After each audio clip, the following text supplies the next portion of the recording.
Joining us, often referred to as India's most admired woman, it's my absolute honor to welcome Dr. Kiran Bedi to our podcast. You have recently called it a public health emergency. Why do we seem to fail every year? We don't govern the right way. We don't collaborate the right way. Don't come together the right way. In your time in the police service, do you feel you're underutilized? I worked with 30 countries around the world on peacekeeping missions, actually sending me to the right place, but they think they're punishing me by sending me to the prison because they had no other assignment waiting for me. Who decides who goes where? There are some political influences which also influence. He doesn't forgive you for having not listened. Hostility, jealousy, envy, and then consequences. Not only you bear the consequences, your family also does. I did not surrender. Violence against women, fight of stricter laws. Not arresting a person because he was high profile, and yet I did. Men who were wife beaters scared that there is police here. And I was 2.5 years senior. Do you know why I wasn't appointed police commissioner? One home secretary.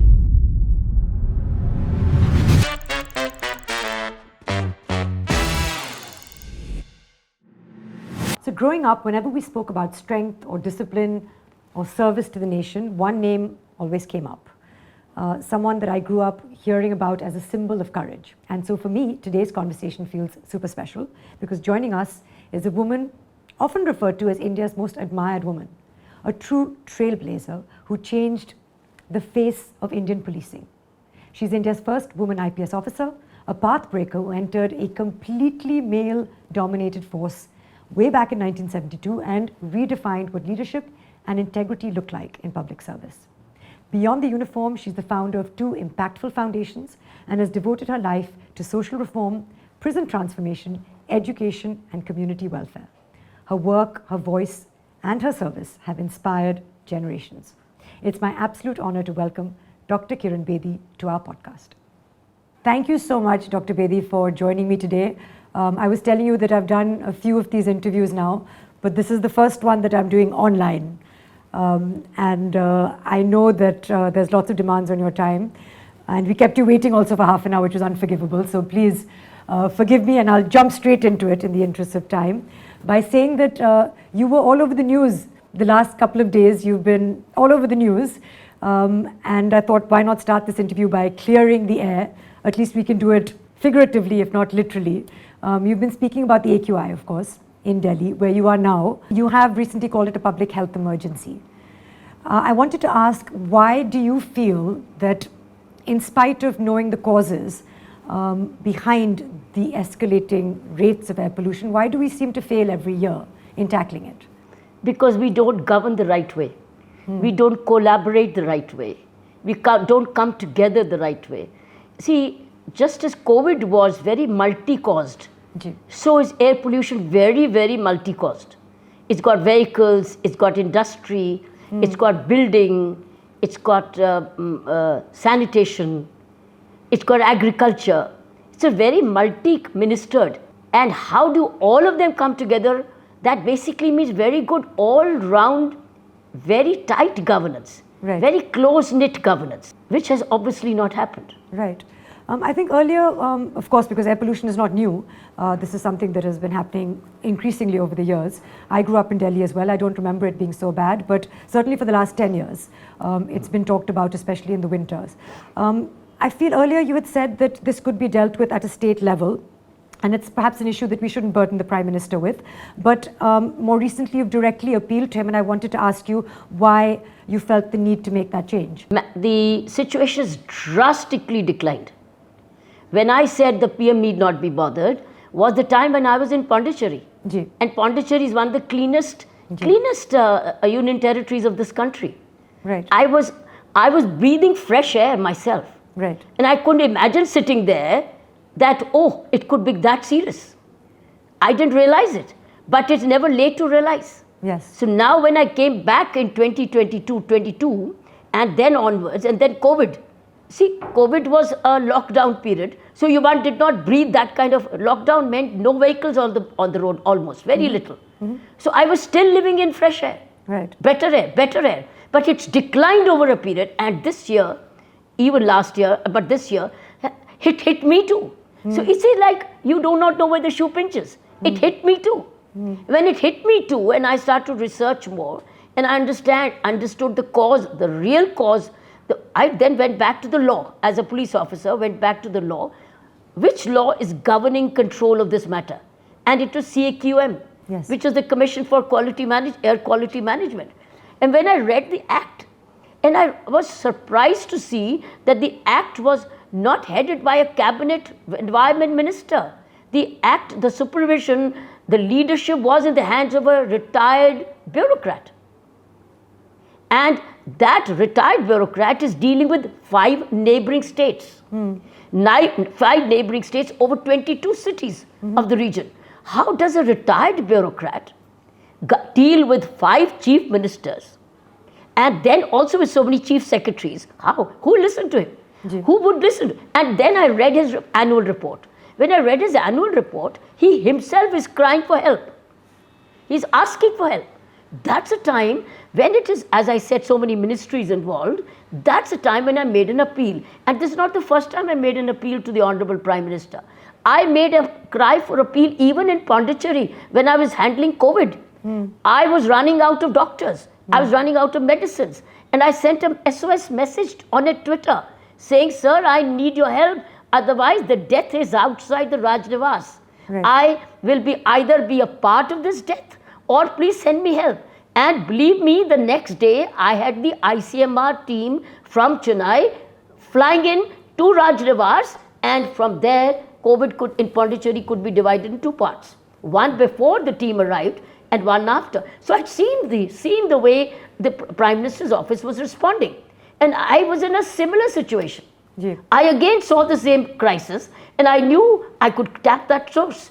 And I had the social media pressure, and the Prime Minister's handle is following me. Yes. They follow me. I follow each other. So when it's following me, that means it's reading my messages. Right. So I sent an appeal saying, sir, because it's so many ministries concerned and the situation is also terrible, please take a step in and see that we bring Gati Shakti back. Because that was his project, is when he brings all departments together. You know, like you said, during COVID also, there was a top-down approach, as well as there were states that were given a lot of freedom as well to deal with it, and they had to deal with things at a state level as well.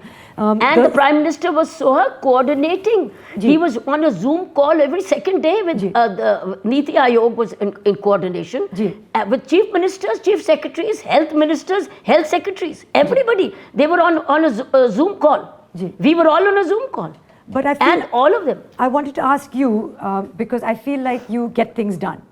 And I wanted to ask you, if you were given charge of trying to reduce the AQI or bringing pollution under check, is there some kind of 30-day plan that you could implement? And what would that look like? I know one of the things you've talked about, which really struck a chord with me, was that air purifiers in government offices should be banned immediately because it gives you a false sense of security.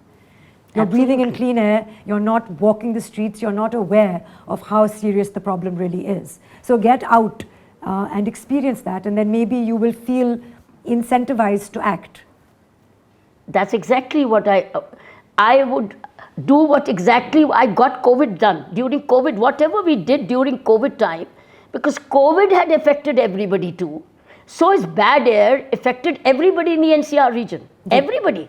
So I said, get out and experience it. Yes. And experience it. Just as I experienced it after I returned, I said, but if you're living in an air purifier, you don't have the kind of chest infection I had for the last fortnight. I've just recovered out of it. Last night I spent coughing.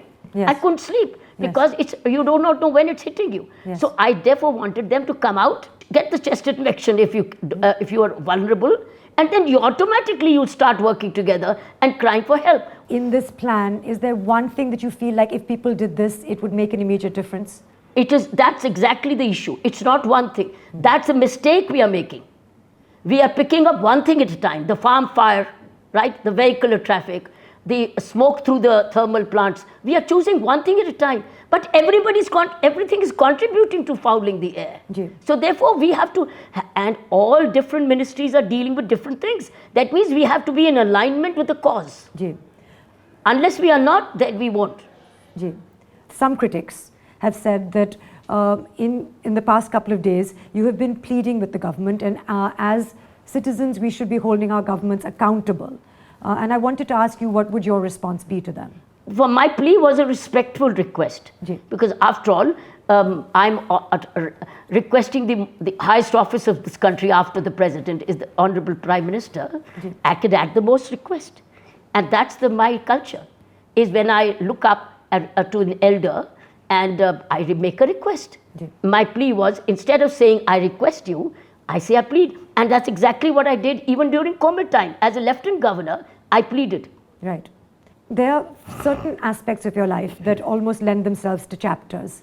And I feel like you have been, and I said in my introduction, one of the most admired women in India for various reasons. But one thing that people associate with you is you being the first woman to join the officer ranks of the police force, of course, way back in 1972.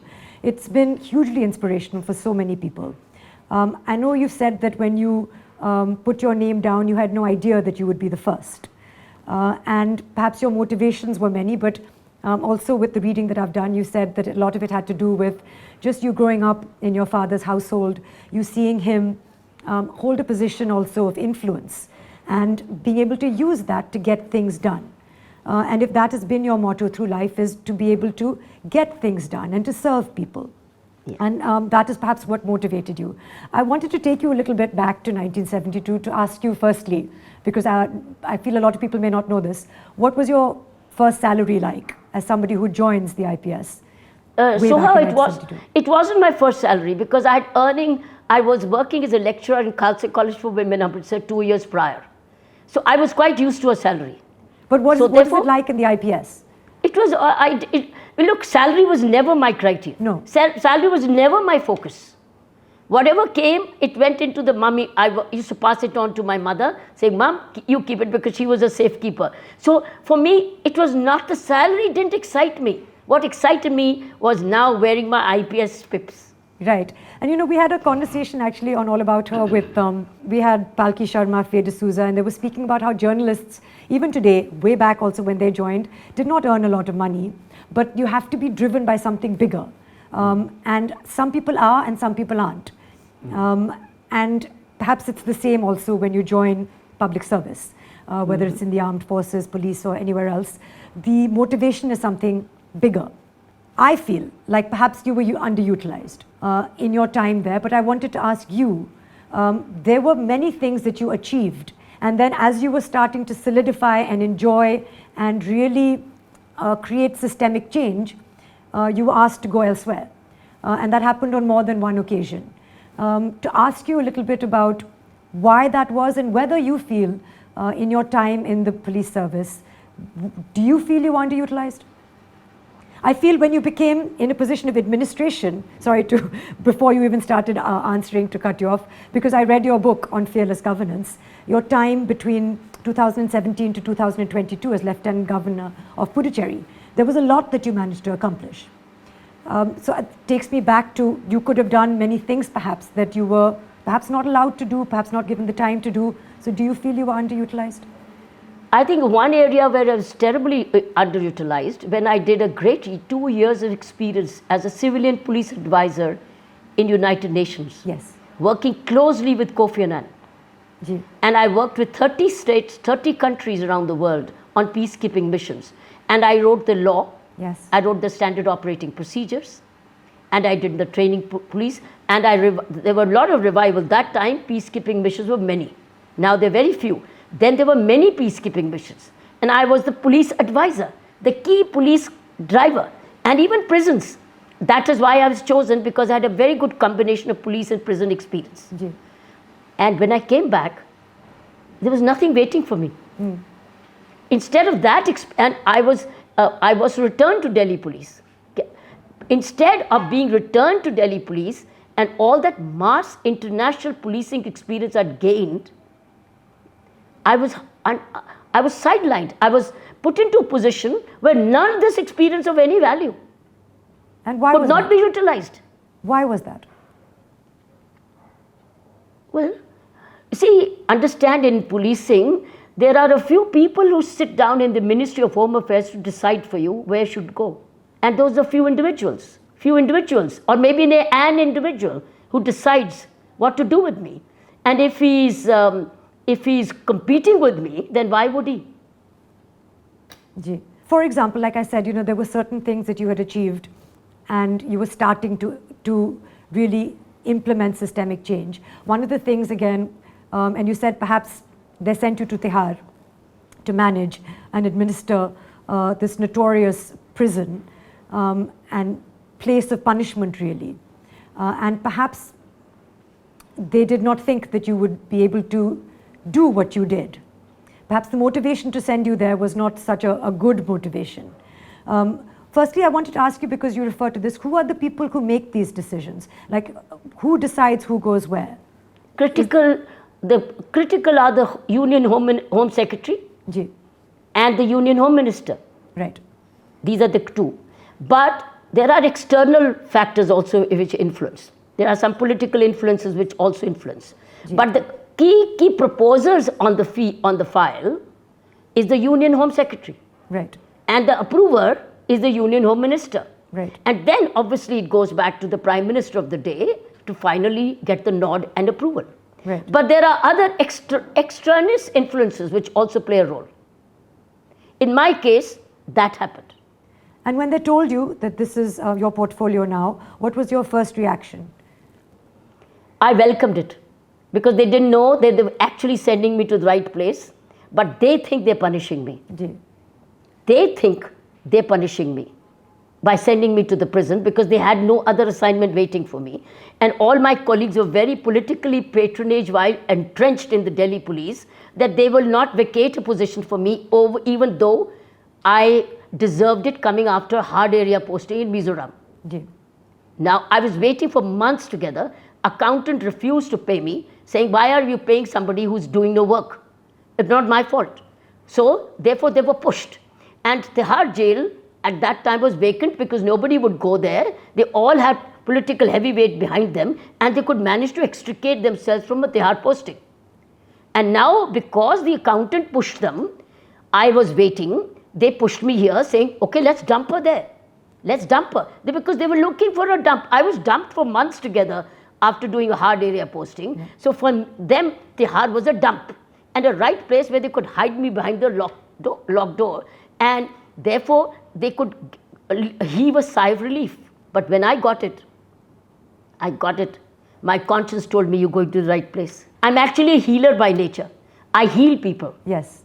And I know. Connect people. And there's so many things that you have firstly imbibed within yourself from Vipassana, from meditation.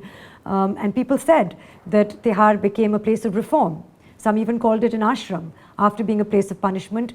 And I think what was key to your style of leadership was making even the prisoners stakeholders. Yes. This style of leadership that you've referred to of yours as collaborative, yes. A round table where everyone yes. is a stakeholder. Yes. That was different because in Tihar, firstly, you said the atmosphere was that of culture vultures. Yes. The vulture culture. So yes. Can you tell us a little bit about how you were able to move away from a culture of vultures yes. and bring in this system? And one of the key cases for me, which perhaps you can tell some of our listeners and viewers who are not familiar with it, was, for example, with discovering this wave of tuberculosis in Tihar. Yes. And how yes. you dealt with that, and then ultimately how you made Tihar non-smoking. Yes. When I entered the prison, it was a sick institution. It was full of drug abusers and lot of tuberculosis patients, all infecting each other and smoking away to glory. And at night, if you were not a smoker, you became a passive smoker. Right. So when we opened the barracks, they were stinking because Eddie had everybody. There was a lot of sputum around it, a lot of nonsense. And my entire medical budget, which was very tiny, was going to only treatment of tuberculosis. What do I do with others? So I started multi-pronged. See, the approach was multi-pronged.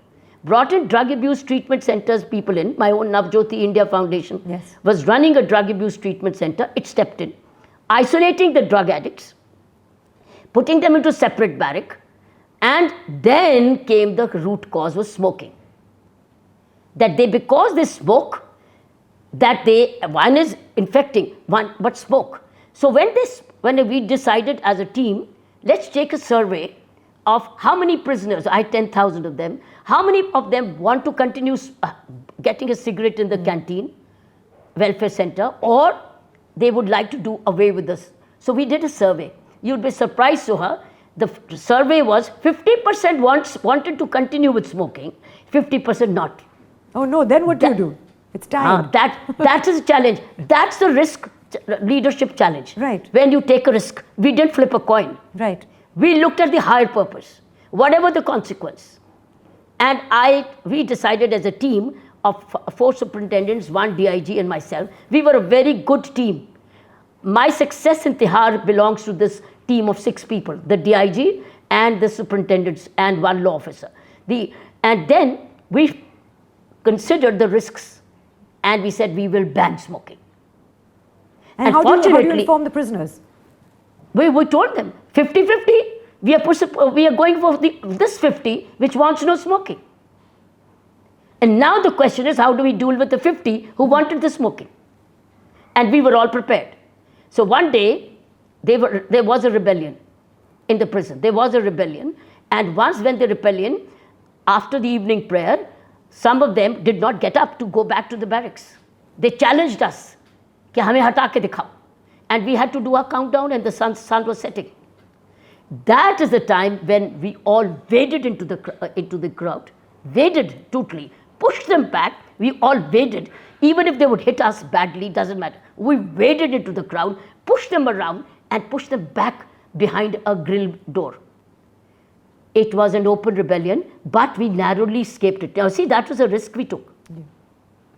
And then for the next 15 days, 6 of us were only sleeping inside the prison, so that we avoid any mishap.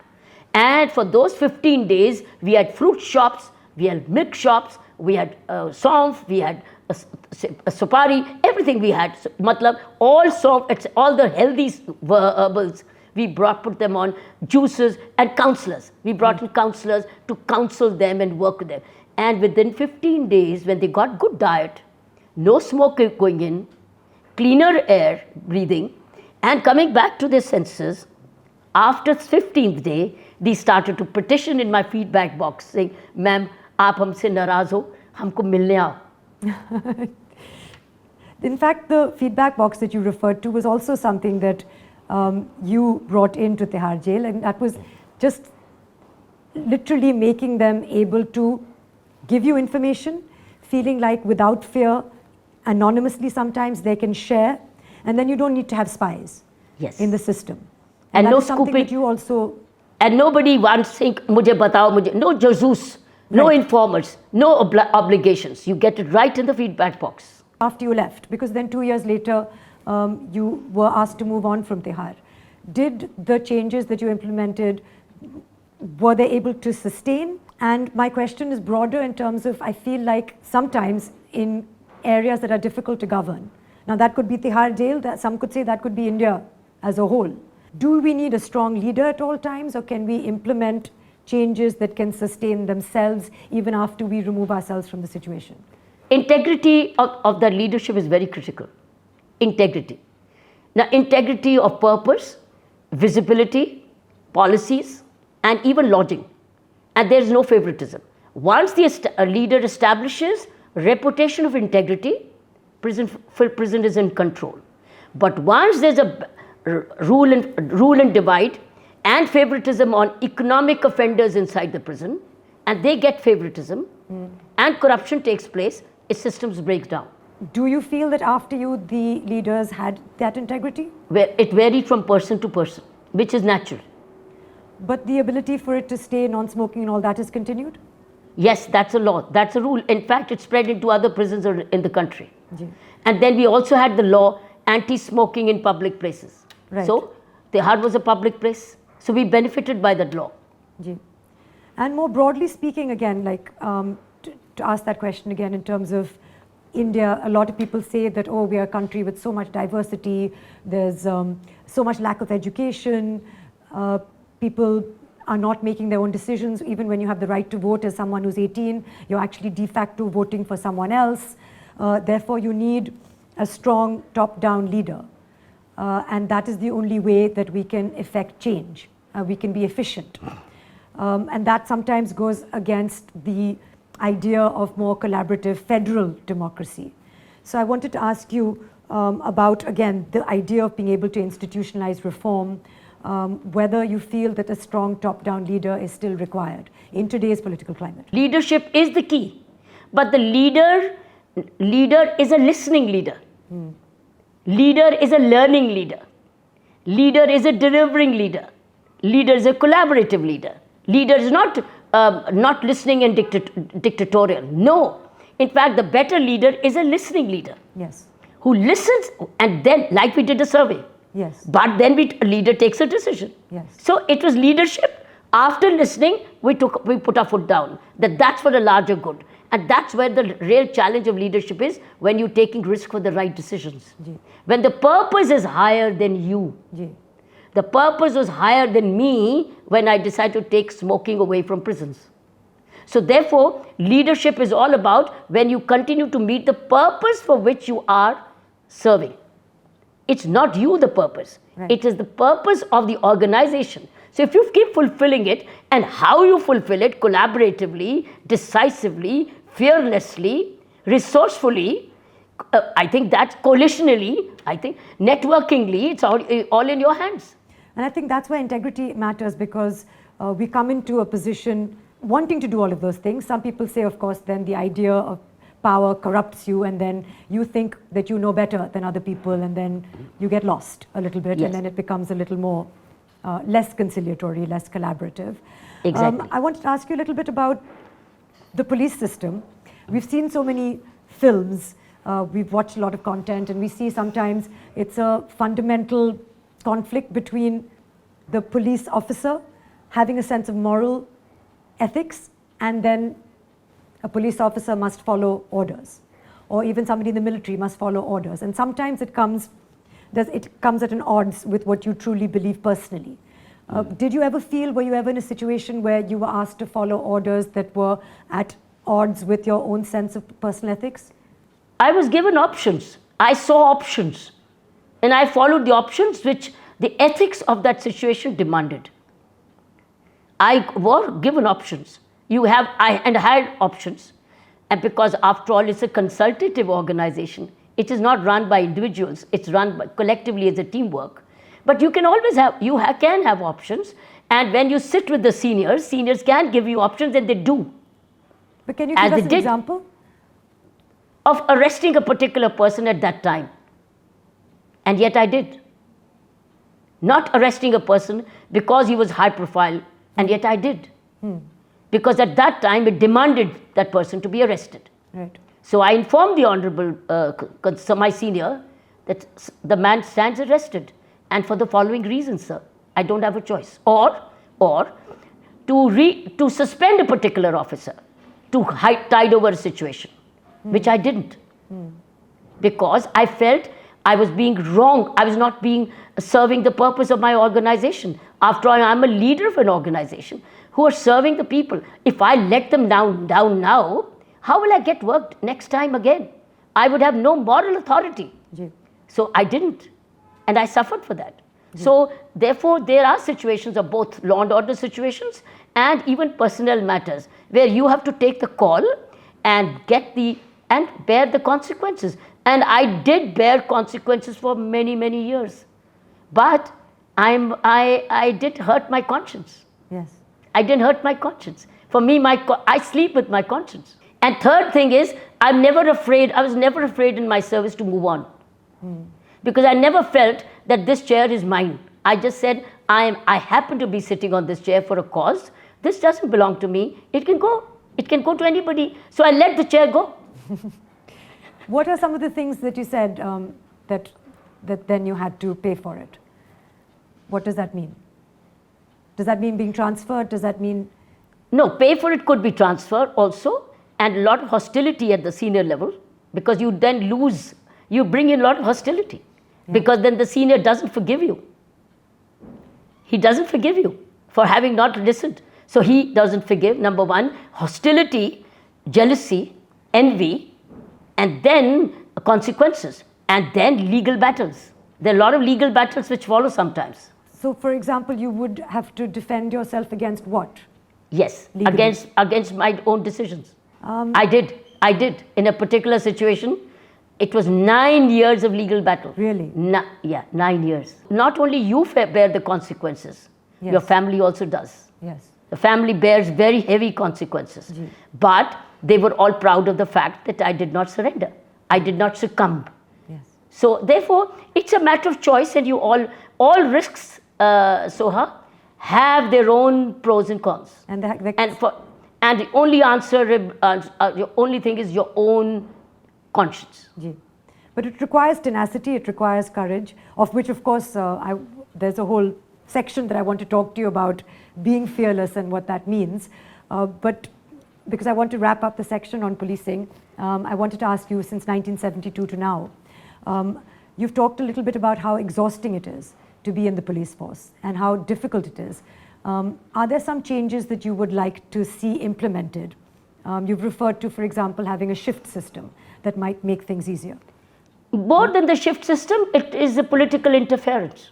I think many senior officers who may not be family supported the way I was, or the upbringing of the kind I was, and the sports background of the kind I had. Yes. All this went into the making. Family, upbringing, sports background. It brings a lot of tenacity. Everybody does not have. Since everybody's up, and the gumption to take on mobility, so much of mobility. Everybody is not in the same position. And unfortunately, I think it's a political interference. I've seen so much of it, so much of this nonsense in Puducherry. I saw it as a lieutenant governor, how the chief minister was interfering on all transfers, postings, suspension orders, and illegalities. He was dealing, they were told, and the many other ministers. In fact, the biggest challenge for me, before me, was the political, how do I stop political interference on the police officers? Yes. How do I protect them? How do I save them? I think the key is political interference, and it's negative. It's not intervention. Remember, it's a negative interference. It's choosing the wrong people for the SHO-ships. Right. Choosing wrong, unqualified, ill-equipped people as senior officers. That is the problem with the police department. I'm telling you, the police department will deliver immensely if the state police forces continue to be not interfered. You can be guided. Guide us, no problem, because you have the people's pulse. No problem. We must respect that they have the people's pulse. And I also understand that they're going to go back after 5 years. But you can't be telling officers to do illegalities, protect wrong people, allow particular crime to happen. No, you can't. Or a particular land to be grabbed, or house to be occupied, or let a particular criminal go off the hook. No, those are violations of law. All the guidance by the politicians must be on the tenets of law. And if I have to say no, I also have to follow the law. Yes. Because I have to finally defend it. Yes. So I think if I would begin with one thing would in the policing is how do we insulate? How do we insulate and protect police officers who have the courage, or to develop the courage to stand up to illegalities, irregularities? I think that's the key. Otherwise, they're all capable. They're equally trained. They're coming qualified. They're coming with a purpose. But if some of them make a mistake, then punish them. No problem, remove them. But don't remove because he's a performing officer. Right. Don't remove them. And as you said, not all of them will have that wherewithal to be able to stand up to that interference. Absolutely. So don't consider that as their weakness then. Yes. Because then they play on their weakness. Yes. What is their weakness? Yes. So I think probably they couldn't find a weakness in mine, because they couldn't hit me on any one of these points, whether it was stamina, whether it's family background. I think the family sense of security and my own sense of security. They couldn't find a niche, but everybody may not have all that. Do you feel that the trend is such now in the police forces that the insulation is increasing or decreasing as in relation to the political interference? Insulation is decreasing. Many places, the positions, the postings and transfers are not on merit. Yeah. They're on patronage. That is why the person is obliged to the person who's positioned it. Yes. If I don't know whether you're going to come back to me, the police commissionership, when I was about to be in the Delhi police, and I was 2.5 years senior, there was no competition. I had the best of the Do you know why I wasn't appointed police commissioner? One home secretary. And he convinced the home minister of that time to say, no, instead of this, so-and-so is better. Who is that so-and-so? Was the buddy. Somebody 4 years your junior. And his buddy. And his cocktail friend. Yes. He was his cocktail friend. And then when I went up to the home minister of that time and I said, sir, if I am overlooked, I will not hang on to this service. I will let it go. Yes. And he said, Kiran, the only option is you go somewhere else and get me a recommendation. I said, sir, that I have never done in my life and I won't do it because that would make me surrender my sense of independence and sense of responsibility to the service. Instead, push it on to somebody else because I'm obliged to somebody. I told him then, in that case, sir, I'm not going to do what you're suggesting to me to do. I won't. And it was just that one home secretary, union home secretary, who wanted his buddy. Yes. And that's all. And imagine the entire Delhi police, which was waiting to be served differently with welfare concept of welfare policing, modern methods of policing, beat systems policing, beat box, all the things which we had created and innovated was not of value to him, that one individual. You referred to booze buddies and it happens everywhere. There's networking that happens, there's friendship that happens, there's nepotism that happens in all industries, media and otherwise. And it was my question to you later to ask, why were you overlooked? And it must have been because everybody was watching the news, or it was announced at 10 o'clock, I think. In the evening, when it was late in the day. Yes. And they perhaps thought that there will not be much backlash or response to this because not many people would have noticed. You said it. Two things that stand out to me is violence against women that continues unabated in spite of stricter laws being implemented. Violence against women continues, and there's cybercrime, which a lot of people don't understand now. So first, in spite of stricter laws, why are we still afraid as women? Why does violence continue? And secondly, is cybercrime something that we should really be afraid of, and how can we arm ourselves against it? See, the crime has these aspects. It has prevention, and then it has detection, and then it has punishment. We don't have concepts of community policing at all today. No. If there are in pockets, but we don't have it as a concept of policing, community policing. Wherever I succeeded in my district policing was because of preventive community policing, neighborhood policing. Patrolling, no, beat system. Beat system where every inch of my territory, of my district, was owned by a police officer whom I would not disturb even if there's a serious law and order. Right. He was the real eyes and ears of the police, and he had all the information: who is living where, what is he doing, where is a past criminal come back to, what is he doing now, which is the school child which has dropped out, whether there's any house having house beating. Can you believe it? My beat officer knew about it. Yes. And all that information used to come in the morning briefings with the SHO, and then we would solve them, address them. We were preventing, and we would involve market associations, we will bring the panchayats, we will bring neighborhood systems and control and see, when you isolate, then the criminal element is fewer. When you don't, it spreads. So we made the women, the men who were wife beaters scared that there is police here. There's a beat system. And the woman knew that she could pick up a phone and call the beat officer. So the beat officer would knock the door and reach, kya hua? Kaise hua? So one is prevention. You prevent with the help of community policing, neighborhood policing, information, etc. Or drunkenness, even alcoholism or drug addiction. All these are causes of domestic violence. All this was known to my beat system. We had a beat system. And every officer was the SHO of his beat. He was the main key. Then after that, if it still happens, you arrest the person. You arrest him and investigate in such a way that he will be punished because the evidence is so wonderful, so huge. So we will investigate and properly, honestly, effectively, and put the matter to the court. Now that's called investigation. Prevention, investigation, arrest and investigate, and then whoever is bailing him out we would make the surety very, very responsible, that make sure that if he comes out on bail, he does not repeat the crime. And then the beat officer takes over, because he will know who's come out on bail. He knew who's come out on bail. He will keep them on bail. Then comes the court. And you know, with this kind of credibility, at that time when we built on, the courts were trusting the police. They knew whatever we were doing was correct. And then now comes is expeditious trial. So when you prevent so much, you are only sending quality cases to the court, that the court is not overburdened. And not that let flood happen and now the barrage takes over and then another blockade happens. No, there were no breaking of barrages.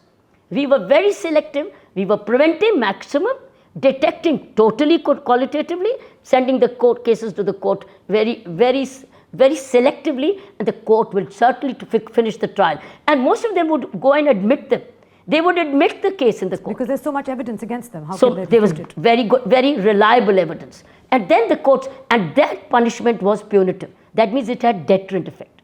But at the moment, this community policing concept is gone. There's a prevention, there's a good detection, and then it's a prosecution, good prosecution, which is the court trial. So I think all the three have weakened. When all the three have weakened, you keep fighting back. It's a fight back. Fight back all the time. You're always fighting with fire. And why is this community policing weakened? Because Why? we don't have this system in place, the beat system in place. And the beat system is very, very effective. It will not let you commit crime. Any house which is, even tenant verification, use the kind of crime which happened recently in Faridabad area. Remember? Yes. If there was a good beat system, this would not have happened. This would have got exposed. So the absence of the beat system or the weakening of the beat system, is that a lack of political will? Is that... No, it's systems. It's systems in place. Now this systems in place lies with the with the organizational leadership. But they might just say, I don't have the men. I don't have people. I'm only firefighting. I have law and order control. Where all can I do? So there is a problem, and it's genuine. It's genuine. There is a short. That means we need a system of policing which clearly beat system, not to be disturbed. That goes on intelligence collection, networking with people, and working in neighborhood, visits houses, meets people, market associations and panchayats, and he knows what's happening. He will be the eyes and the ears of the government. If we sanction enough round-the-clock beat system for this country, the answer is maybe 8-hour policing in that beat system. But that means money. But do you know what? That money will be worth it, because it will prevent so much of crime and will bring in so much ground intelligence. Yes. It will prevent crimes. So I think the key is you can't do this within the existing resources. The existing resources are inadequate. You need beat system, undisturbed. You put it 12 hours a shift, doesn't matter. You give him a 12-hour shift and then let him be somewhere near resident of the area. So then when he's resident, he's getting a lot of information. Yes. Right? And then you have a backup of the beat system. 1 + 1. I would probably even make 2. If I would divide the country into beats and put 2 per beat and don't disturb them, there is no dearth of intelligence in this country. Yes. I wanted to come to politics a little bit. You have held government positions. You have also been critical of the government. You've written a wonderful book, which I was reading over the week, called Fearless Governance, which is, of course, your time in Puducherry as Lieutenant Governor. And I think that it was so easy to read this book because it's so well organized in chapters that are short, easy takeaways that stay with you, really well written. I think it's reflective of who you are and your personality, and it was really a joy to read. It looked to me like it would be a difficult book to read. But it was not. It was a really easy book, and there were so many wonderful chapters about your time there, the challenges, the obstacles in Puducherry. But firstly, I wanted to ask, being somebody who has held government positions and has also been critical sometimes of people in government and of the government, have you been asked to tone it down? No. If you see, I'm not critical. I'm analytical. My objective is not to run you down. Ji. My job is not to criticize you. I'm here to tell you. It's my duty to tell you what is not going right and what we can do. So it's not playing politics. Right. It's administrative approach, Right. problem solving approach, Right. a corrective approach. Right. We need to improve matters. It's not criticize and then, I have no fun in criticize. I'm looking for solutions. I want improvements. So mine is not critical, it's analytical and also suggestive of and the way forward. You had contested elections at some point, and you had said that the experience to you, it felt transactional and full of lies. But I wanted to ask also, because now we see you back in Delhi and you are speaking about issues that matter to people. A lot of people are not speaking about things like AQI. They generally don't make it to things that people vote on. But these are things that matter. And a lot of people wish that these were issues that people would contest elections on the basis of. So would you consider contesting elections again? Never, Soha, because that's not my cup of tea. Pretty clear. No, pretty clear. Even when I fought the election, it was out of a duty. I was asked to fight an election to defeat the other person. Hopefully, they thought I would defeat him, but he had a pack of lies which he won over, and the people took his lies, and I would not make any false commitments. So I think it was more of, at that time, a challenge that you are a Delhiite, you owe something to Delhi. So now, Kiran, this is the time when you please stand up and see if that person can be defeated. Right. And I said, if that is a sense of responsibility, having loved my city, loved it, and it's given me everything I have today, let me sacrifice myself. For me, that election was my personal sacrifice. Ji. But the lies took over. And that was, but they liberated me from that, because otherwise they would have sapped me in. But I think it was a liberation, but also I think I tested myself, what I'm not. And I realized I'm not that.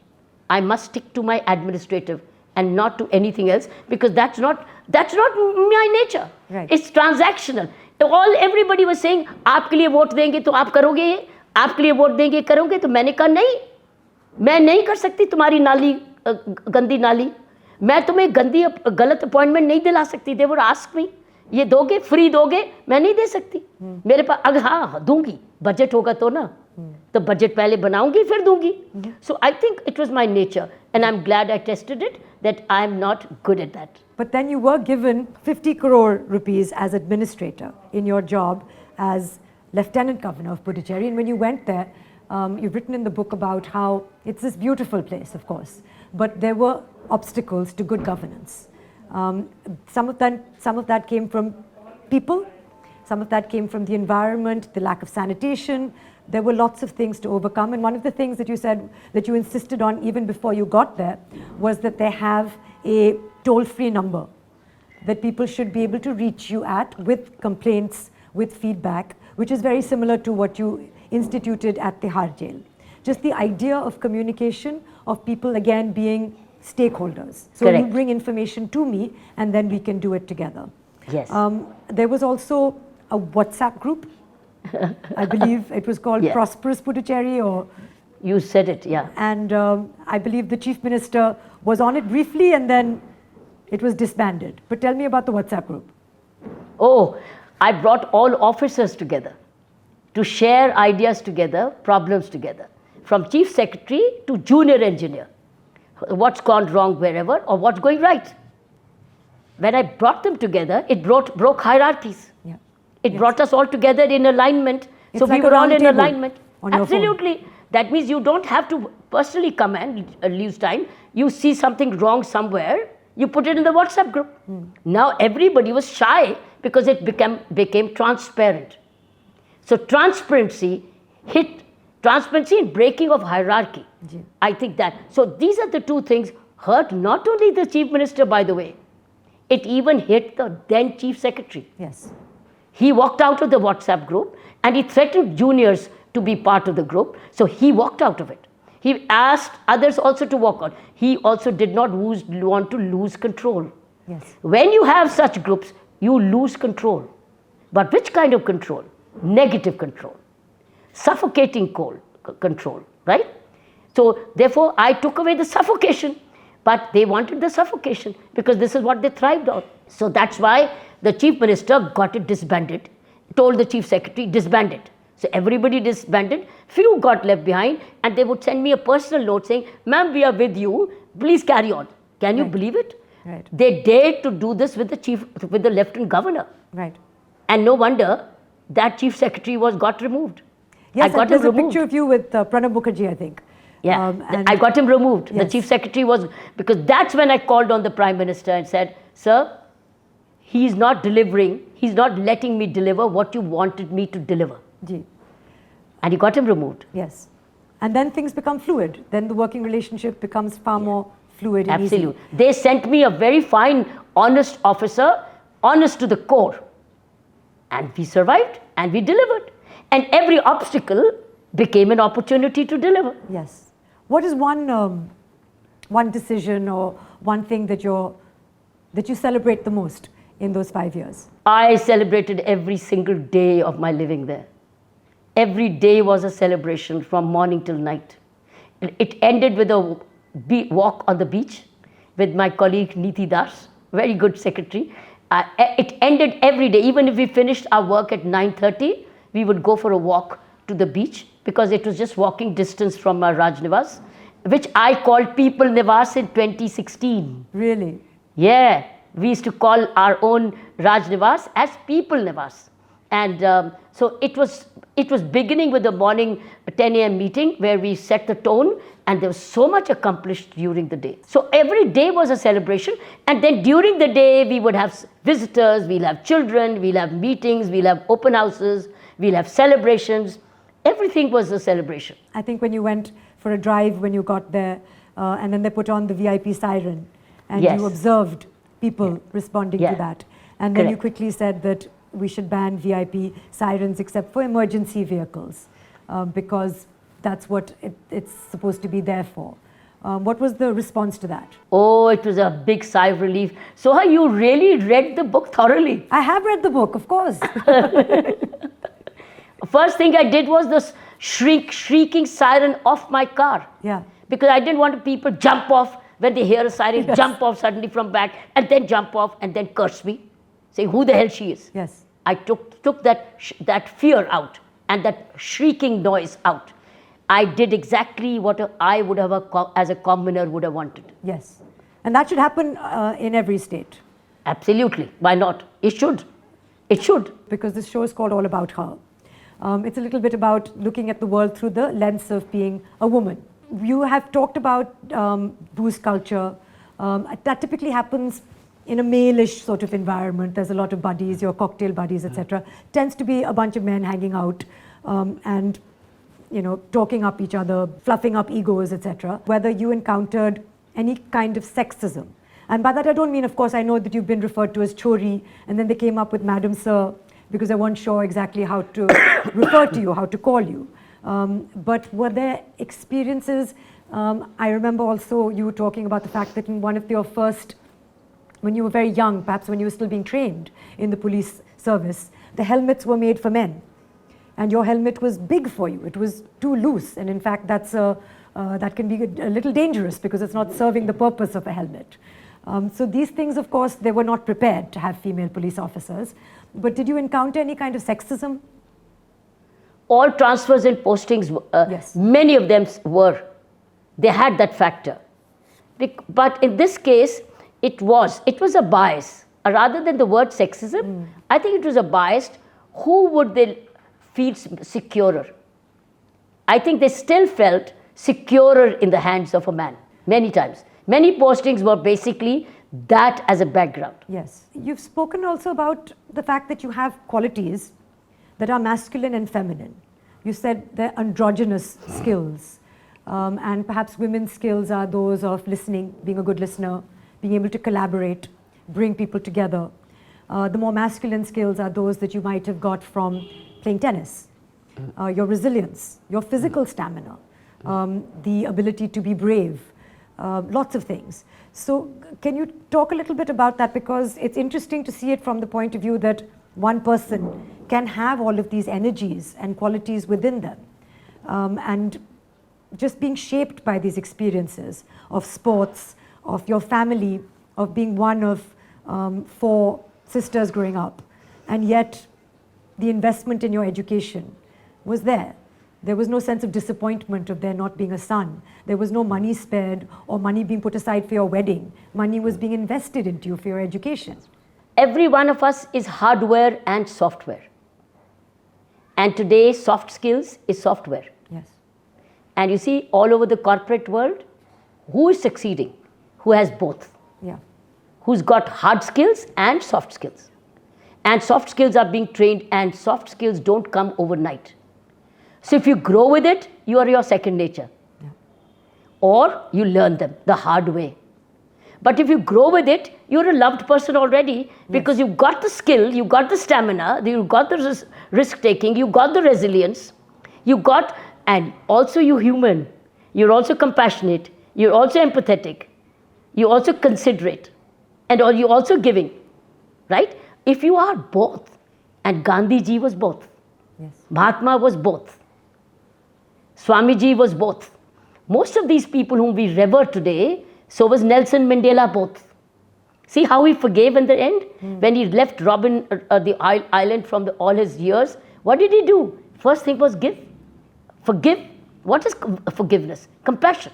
So he had that hardware and he had the software. So therefore women, and many women are coming up to be strong women leadership who've got both. Yes. That's why they're making the world, making it into the corporate world or the world of science or the world of governance all over. Absolutely. You're so it makes me think that, also when it comes to leadership and it comes to parenting, we also require both those energies, masculine and feminine sometimes. And that's not to say that the mother should be feminine or the father should be masculine. That can be reversed, but both of those energies being present while raising a child are also important. There's certain things, of course, that only women can do, which is give birth. And that's their monopoly. Yeah, and many women are opting to do that just as their careers are reaching their prime, and then they have to make a choice. And you've spoken about it a lot already in terms of the work-life balance, that it's tough, and I'm sure in the police force it is very difficult. Yes, it is. And you joined IPS in 1972. That is the same year you got married, in 1972. And then, of course, you became a mother. And you've said that every pregnancy should be planned, because you must plan.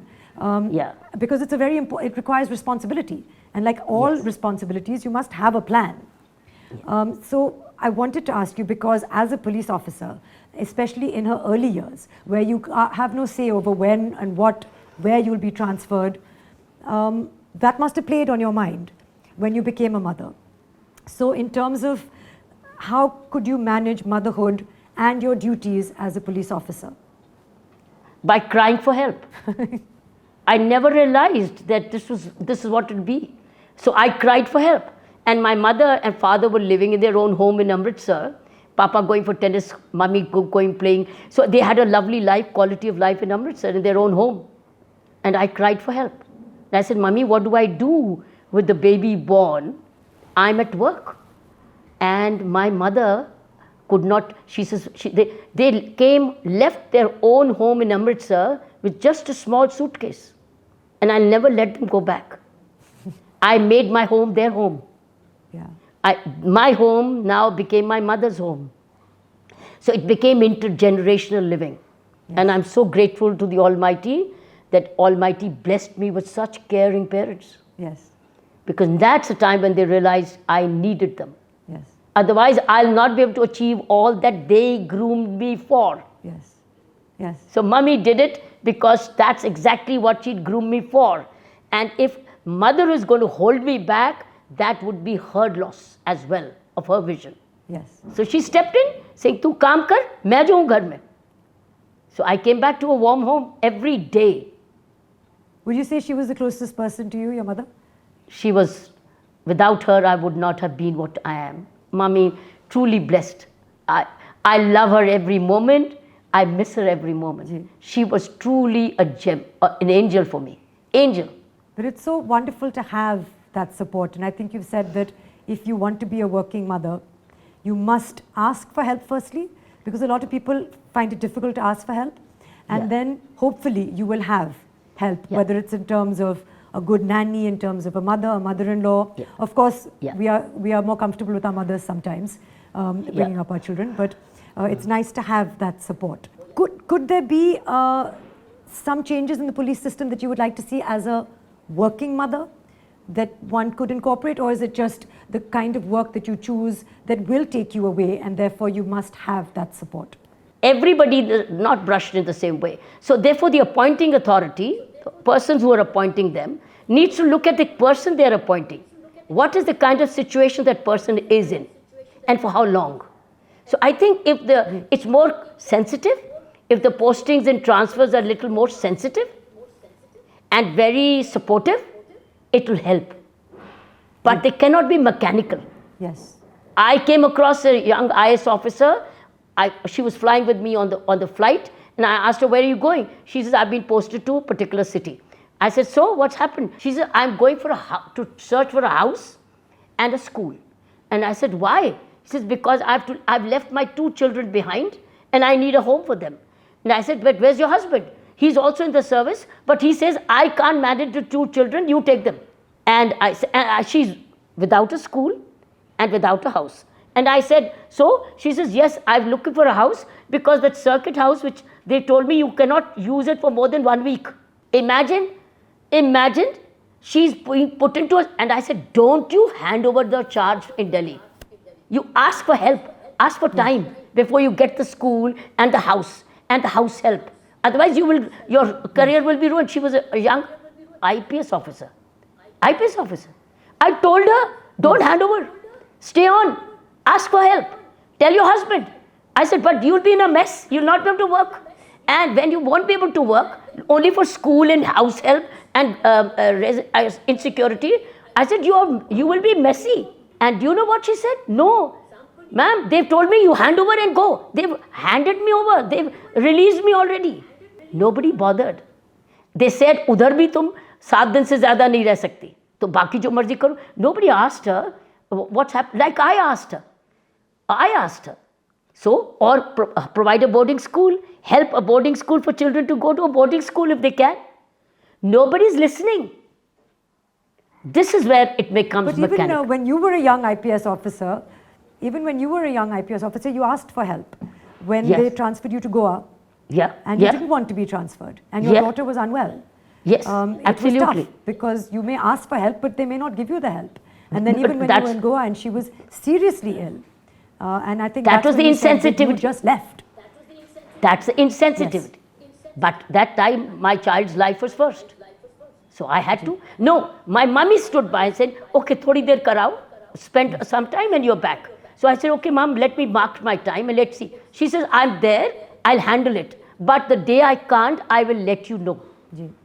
And do you know what? The day she couldn't, and my daughter needed hospitalization, she threw up her hand and says, now the child needs you. Yes. And sure enough, I found the first flight out, and I took, straight from the airport, I took her to the All India Institute. So what I'm saying, there has to be some reasonableness in the person who's appointing authority. That is what is missing. Yes. It is somewhere available in some people, and somewhere, these are the soft skills where leadership has or has not. Ji. As we come towards the end of it, may I ask a couple of personal questions? Is that allowed? It's okay. I always ask because you were married in 1972, and I was watching a wonderful interview of yours with Simi Grewal, long time ago. And you referred to the fact that you had so much support from your husband. And it was again planned. You knew that you were going to enter the police force. You knew that it was going to be demanding for you. And your husband knew this as well. And he was incredibly supportive. It was all part of a plan. Yeah. But there was one thing that you alluded to, was that you said he could have spent more time with us. Yes. Because you also lived in separate homes.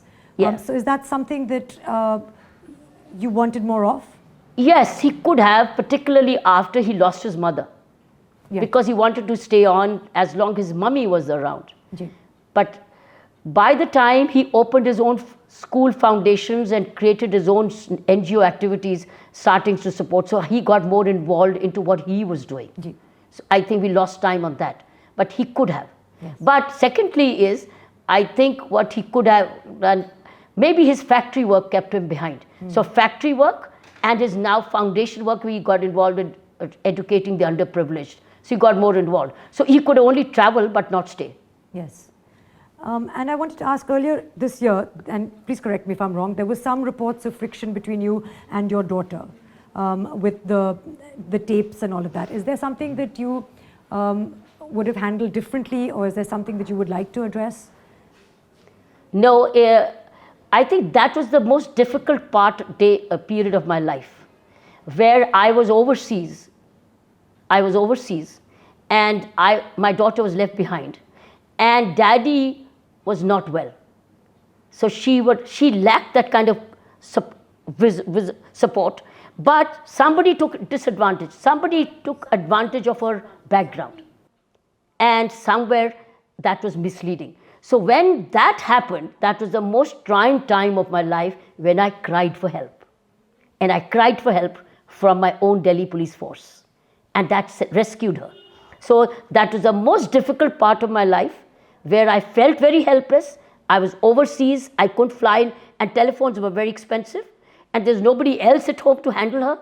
And somebody had misled her, or somewhere went wrong. And I think we rescued her only by intervention of my own very reasonable colleagues who understood the problem, and we survived it out. And things are well between you and your daughter now? Oh, 100%. Very fond of each other. Love it. No, she is a gem of a woman. It was such a lovely interview, and she was so much her own person, I want to say. Like, she brought her own personality to that interview. So it was lovely to see. What is nutrition? What is nutrition to me is when every time she calls and says, "Mummy." Yes, I know. Me too. I mean, I'm coming to see my mother soon. She's going to have her 81st birthday in a week. So Beautiful. We'll be together, and all these moments are very, very precious. Yes. A few questions on media and pop culture, because the police have been represented in films many times. I know you also watch a lot of these. I don't know whether you've seen Dabang or Singham. I saw Earth. Yeah, Prahlad Mardani. Kakkar's. Have you seen Mardani? I saw Earth of my friend Prahlad Kakkar. Yes. But all these I have seen. And Delhi Crime now, they say, Shefali's character is also called Madam Sir. I believe a biopic is in the works. Yes, it is. Do you It have is a in the preference works. as to who might play you? Maybe you. Really? Are you just saying that because I'm sitting in front of you and you're being polite? No, if you open, I can let my director know. Okay, we'll talk. Little bit, because now we're getting to the visual medium. This look of the hair and the clothes, which is so much a part of your personality. You said that you grew your hair long till you became head girl, and then you cut it. And then you've had this look ever since. Yeah. Is this a conscious image because it is hard to be a woman in a man's world? No, it was no time to waste. It's comfort. Yes, it's totally immediate comfort and business-like. And then no time to wait what I look like or how much time I spend on grooming my hair. It's all dried by the sun and blown by the air. And you said jewelry, you find it's a punishment. A burden. A sari is a punishment. A weight. So you've never and worn a sari? Sari as a controlling wrapper on. It's true, but also jewelry. I mean, it's worn so that people know where are you. You know, it makes a sound. It's not gone with me at all. First of all, it doesn't go with uniform. Yes. You see, jewelry doesn't go with uniform. Yes. It doesn't. And therefore, it anyway didn't fit it. So I've always been in uniform. First tracksuits, NCC dress, and then my police uniform. And now, as you enter another phase of your life, you refer to what is so important to you as being self-reliant. It has motivated you through your entire life, is that you want to be self-reliant. And I feel a lot of people in their later years do not think about being self-reliant when they're younger. Like we were speaking about, when you're 80, you should be thinking about it when you're 60 or 50 and investing in your physical strength and things like that. So any advice for people in more senior years in terms of how they can and why they should be self-reliant and how they can be truly self-reliant? You've said mobility, for example, is life. Mobility is life. If you want to care for others, if you want to grow up caring for others, begin with self-care. Mentally, physically, spiritually, emotionally. And then you help others because you are stable, you are strong. Yes. So therefore, I wanted to help others. but I must begin with helping myself. And these two wonderful NGOs, Yes. in the India Vision Foundation and Correct. there's Navjyoti India Foundation. Correct. Those consume a lot of your time. I give it out. That's actually more years now done than even my policing career. At all my time which was left out of my policing and my family time and my family has invested into volunteering in these two foundations. One of them is celebrating nearing 40 years. Yeah. The other is celebrating 30 years. Yeah. So it's reaching out to millions now, millions. It's grown. It's a legacy. I will be leaving this legacy behind. How lovely. Well, thank you so much. Just one final message if you could give to any, especially women aspirants in the UPSC. Is there something that you would like to impart or share with them? Job is not for business. If you want business, stay in business and do business. There's plenty to do good business. Yes. But government service is not business. Gee. It's all about sacrifice and service and transformation and making the change and serving a purpose. It's not business. So never get into the business of service. Continue to serve the service for which you are being appointed. Lovely. Choose yourself. Are you prepared for that? Don't make a confusion. Don't say but. There's no but. It's only this. Service is for the benefit of others, not yourself. Yeah. But self-care will happen because you are being cared for. When you are, the government will take care of you. You're being paid, you'll get facilities and you get privilege. But those are for others, for the benefit of others. Yeah. So that you remain empowered to serve others. Don't transact after that. Yeah. So it's not transactional. This public service is transformational. And every opportunity, every challenge you get, consider this as an opportunity to now grow on and develop and be a solution. So be not a part of the problem, be a part of the solution. Thank you so much for all your time. And as I said, it's this inspiring motto of actually getting things done, which is so important. And you've got so much done and you continue to get things done. And thank you for getting this interview done that I've been hounding you for. Thank you very much, Dr. Bedi, for all your time. And I wish you all the best. Thank you. I think that this conversation was truly insightful and just very inspiring for me. I think Dr. Bedi's life, her service, her clarity of purpose reminds us what true leadership really looks like. And her guiding motto, get things done and do justice, is something that all of us can take back into our own lives. So whether it's tackling issues in our communities, standing up for what's right, or simply just being more responsible citizens, our words show us that change begins with action. And even though this is the first time that we're doing an episode online, I think that Dr. Bedi's conviction, her energy, it really came through with the same impact. And I'm so grateful for that. And to everyone listening, I want to just say that I hope that this episode has also motivated you to act and to make a difference. Until next time, please stay informed, stay healthy, and we will see you in the next episode.